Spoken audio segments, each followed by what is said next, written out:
బిస్మిల్లాహిర్రహమానిర్రహీం. దౌర్జన్యపరుల గురించి హదీస్ ఏం చెప్తుంది అనేది ఒక్కసారి మనం ఆలోచిద్దాం.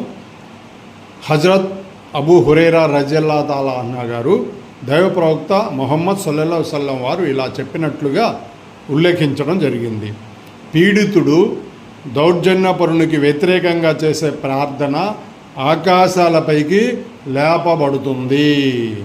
ఆకాశాల ద్వారాలు ఆ ప్రార్థన కొరకు తెరువబడతాయి. మరియు అల్లా ఈ విధంగా పేర్కొంటాడు, నేను నీకు తప్పకుండా సహకరిస్తాను, కొంచెం ఆలస్యమైనా సరే. ఈ వాక్యాలు ముస్నద్ అహ్మద్ మరియు తిర్మిజీ గ్రంథాల నుంచి సేకరించడం జరిగినది. ఇక దౌర్జన్యపరులు ఎవరైనా దౌర్జన్యం చేసేవారు గనక ఉన్నట్లయితే ఒక్కసారి ఈ వాక్యాలను గుర్తు చేసుకోగలరు. అలాగే ఈ మంచి హదీసులు చెప్పే ఏ ఛానల్ అయినా సబ్స్క్రైబ్ చేయగలరు. అందులో నా ఛానల్ కూడా ఉంది. Thank you all.